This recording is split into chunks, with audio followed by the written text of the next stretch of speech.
Los límites del arte son siempre difusos. ¿Dónde comienza la poesía y termina la pintura? ¿Dónde termina la pintura y comienza la escultura? Aunque si uno lo piensa en frío, quizás no importe demasiado. Hoy nos encontramos con una de las figuras indiscutibles de la, iba a decir de la poesía visual española, pero creo que me quedaría corto. Hoy nos acompaña Antonio Gómez, que es alguien que en el mundo, como decía, de la poesía visual es una de las figuras esenciales de los últimos años. Suele mencionarse siempre el nombre de Joan Brossa como alguien que en España al menos abrió, no sé si las mentes, pero desde luego un camino hacia la consideración de la poesía visual dentro del canon artístico, pero sin lugar a dudas Antonio Gómez es alguien que ha permitido que esas creaciones, composiciones, siempre alrededor del símbolo, de la palabra, del objeto, pues formen parte también del canon artístico actual. Antonio, buenas tardes. Muy buenas tardes.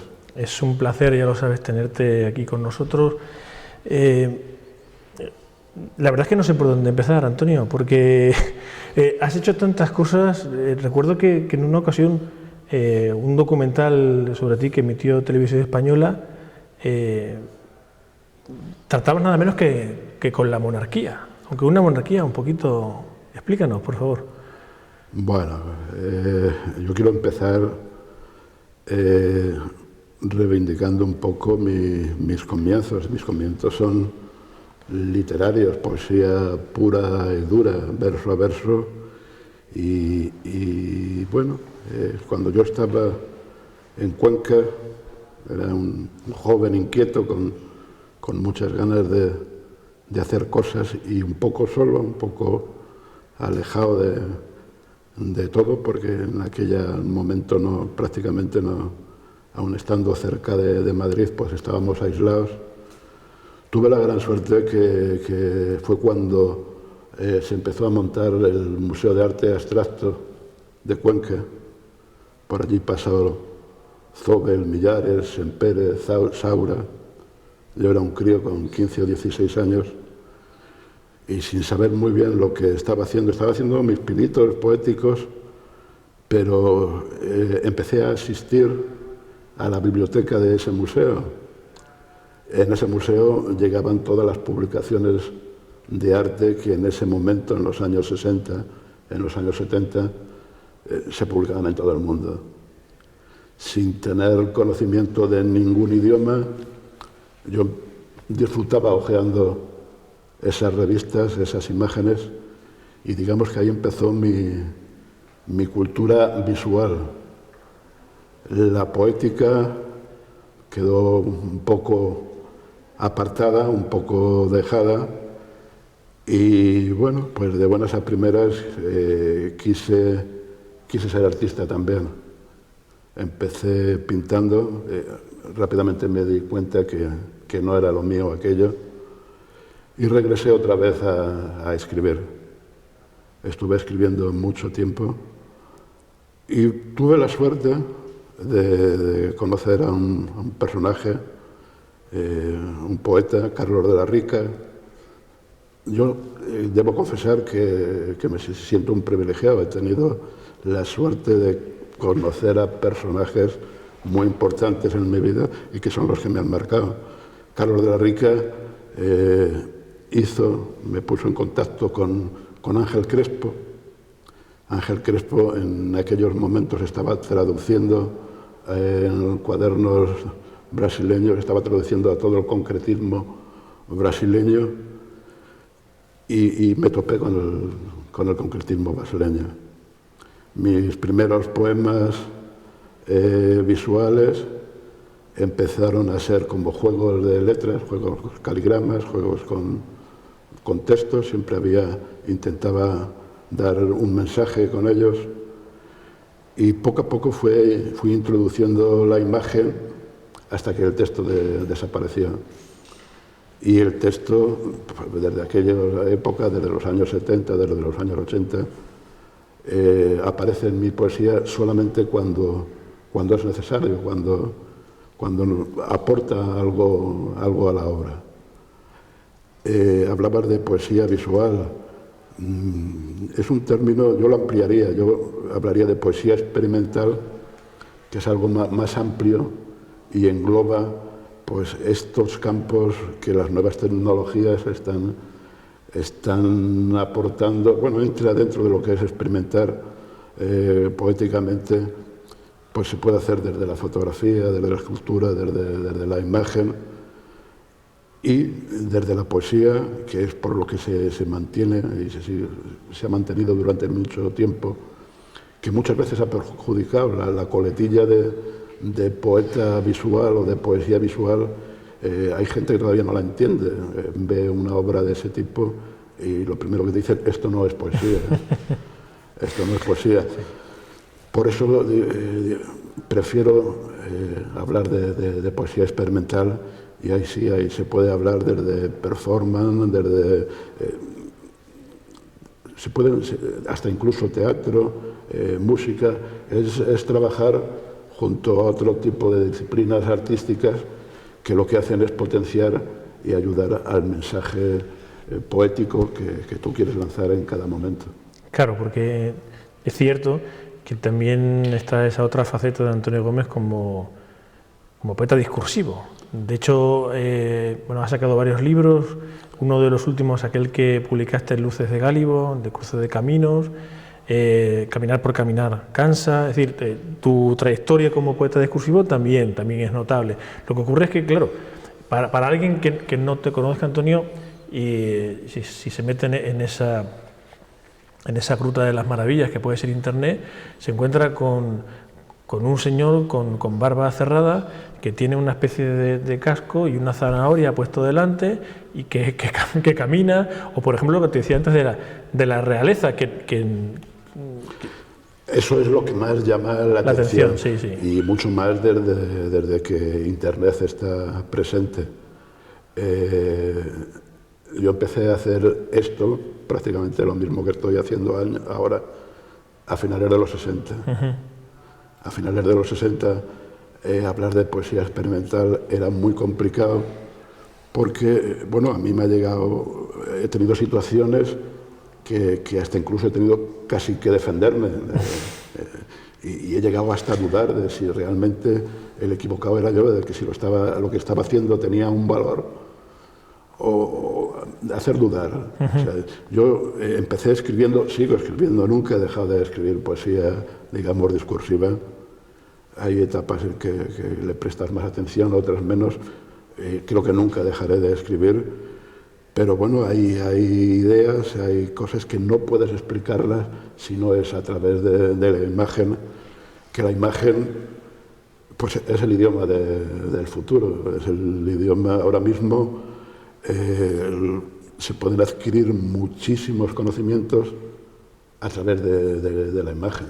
A través de la imagen, pues niños que todavía no saben ni leer ni escribir, simplemente de ver imágenes en televisión, pues hasta incluso te pueden discutir, te pueden plantear algún problema y te pueden poner en un aprieto porque están adquiriendo unos conocimientos a través de la imagen. De otra manera, literariamente, o sea, con texto, todavía no están capacitados para entender, no saben leer y ya conocen muchas cosas.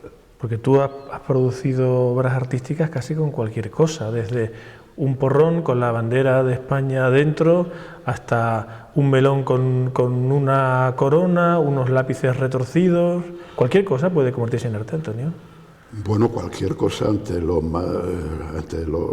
antipoético incluso puede ser poético, depende de la mirada y depende de... Yo suelo utilizar elementos fácilmente reconocibles, que muy cercanos, y cuanto más reconocibles y menos, no me gusta que haya muchos elementos en una obra porque te distrae, te pierde. Entonces, como mucho, mis obras a lo mejor tienen 2 elementos, 3 elementos. Si no son necesarios, todo lo que puedas decir con 2 palabras, pues lo demás sobra.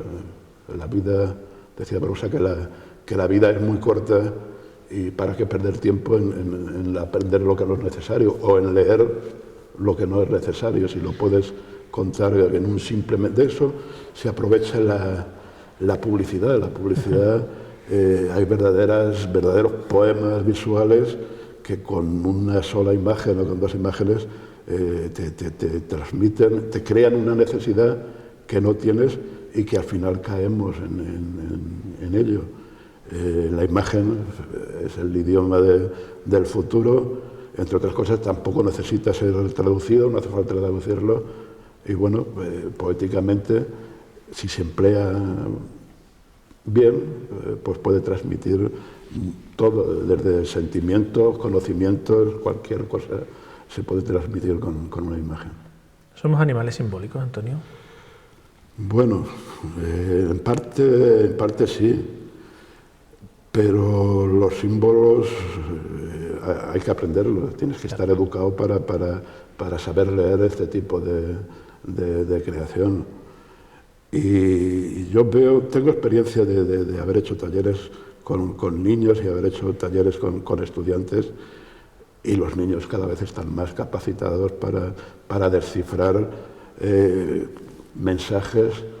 Yo creo que sí, y que los símbolos, pues también depende de quién los mire, cómo se miren, de dónde los sitúes, pero creo que sí, que tenemos algunos en el inconsciente y otros que todavía desconocemos y que seguro que aparecerán por ahí en cualquier momento, y que pues un símbolo es capaz de contagiar, de arrastrar y de llevar detrás de él a mucha gente. Yo, Antonio, te confieso que siempre que me viene tu nombre a la cabeza, no sé por qué, termino pensando en el rey Midas. Pero en lugar de convertir las cosas en oro, tú todo lo que tocas lo conviertes en arte. Hablábamos, acuérdate, de esa especie de performance que hiciste en Madrid, ¿no? Lo de la zanahoria, pero luego, por ejemplo, bueno, hemos traído algunos libros que recogen tu obra, y yo reconozco que siento especial predilección por este, que se titula, ya sabes que en alguna ocasión te he dicho, cuando vi un libro cuyo autor era Antonio Gómez y ponía El tocador de pitos, digo, bueno, esto no puede ser un libro pornográfico, ¿no? Será otra cosa. Y aquí en El tocador de pitos hiciste algo con silbatos de colores. Bueno, eso es una acción, es un performance.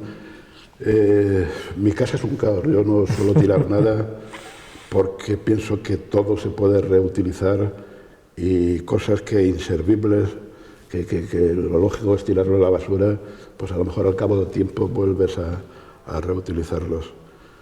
Yo durante 14 años fui delegado sindical, y bueno, pues a todas las manifestaciones, a todos los encierros, me tocó vivir 2 huelgas. En todos siempre había, en el sindicato, siempre había uno que era el que llevaba la bolsa de los pitos y nos la repartía para que protestáramos tocando el pito. Pues la primera vez que yo cogí un pito de esos, después de terminar la manifestación, le puse una notita, y con este pito nos manifestamos delante del Gobierno Civil de Badajoz. A raíz de eso, todos los pitos que yo iba utilizando los iba guardando y contaba dónde se habían utilizado. En uno de los traslados de mi casa apareció la caja de los pitos y había 30 y tantos pitos allí, de 30 y tantas manifestaciones. En este caso eran de protestas reivindicativas. Y digo, hay que darles otra utilidad para la que se fueron, con las cuales toqué la primera vez, y fue como surgió la idea de reutilizarlos de una manera creativa y de una manera artística. Eso duró todo un año. Entonces, a las charlas, a los talleres que me iban invitando, yo ponía como la única condición que les ponía es que sí, que yo iba a lo que ellos me dijeran, hacía lo que ellos quisieran, pero que me tenían que dejar tocar el pito un rato. Y bueno, pues imagínate, después de un recital, después de una charla, antes de finalizar, les pedía permiso, que bueno, que aparte de lo que había contado, que mi especialidad, lo que realmente era bueno, era tocando el pito, y les daba un pequeño concierto de pito. Y además te lo certificaban. Además pedía que se tenía que certificar, se certificaba con imágenes, y bueno, y pedía un certificado oficial al centro, al espacio, al museo, al ayuntamiento, y bueno, y de hecho el libro es la colección de esos certificados y de esos documentos. Solamente había 36 pitos. Cuando llegué al 36 terminé de tocar el pito, y la verdad es que se plantearon situaciones muy bonitas, muy interesantes. No, y justo eso, es que me parece a mí que el arte surge en esos momentos en los que la realidad ve cómo sus valores se ven subvertidos, uno le da la vuelta. Hombre, hay certificados muy curiosos, que un alcalde te certifique que Antonio Gómez estuvo en el Salón de Plenos tocando el pito y que te lo certifique y pase por registro. Por supuesto. Registro de entrada. El registro de entrada estoy muy contento con el tocador de pito. ¿Y en qué andas ahora, Antonio? Bueno, pues ando en más de lo que yo... Como siempre, yo ¿no? creo que más de lo que puedo llevar adelante, y hay algunas cosas que habrá que dejarlas un poco aparcadas, porque si no corren el riesgo de no salir bien. Lo inmediato es dentro de un rato. Dentro de un rato estaremos en el Museo de Bostel inaugurando una exposición que ha estado rotando desde el año 2009 por todos los institutos Cervantes del mundo prácticamente. Una exposición con obra tuya, además, ¿no? Sí, hay varias obras mías seleccionadas, y se inaugura ahora mismo, dentro de un rato a las 8. Y luego el día 4 en Madrid hay un encuentro de comisarios, de artistas y de galeristas, que bueno, pues uno de los comisarios ha prestado atención a la poesía experimental y ha reunido obras de Brossa, de Chema Amador, de Valcárcel Medina, de gente, la mayoría ya fallecida, y bueno, entre ellos he tenido la suerte de ser seleccionado yo, y habrá cuatro obras allí mías. Y luego un librito que verá la luz muy pronto, Apenas sin palabras se llama, y es una selección de 120 poemas visuales y de un DVD con 20 acciones y 20 performances, 20 poemas de calle, de hecho. ¿Y eso saldrá, Antonio, más o menos? Eso, pues quizá esté para las ferias del libro, lo va a publicar la editora regional. Y eso es fácil que esté en abril o mayo, a finales de abril. Pues luego estaremos muy atentos, porque es una publicación que en ningún caso vamos a perdernos. Los poemas, alguno ya se ha visto, porque no es una antología, es una recopilación, pero las performances, las acciones de calle alguna está colgada en YouTube, pero hay bastantes acciones nuevas.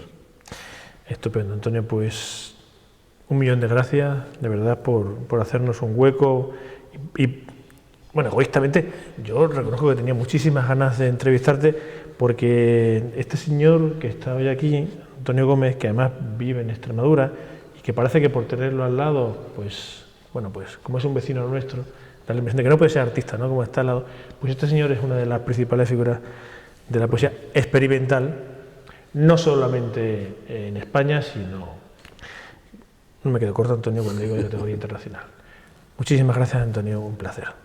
Un placer. Y hasta la próxima. Gracias.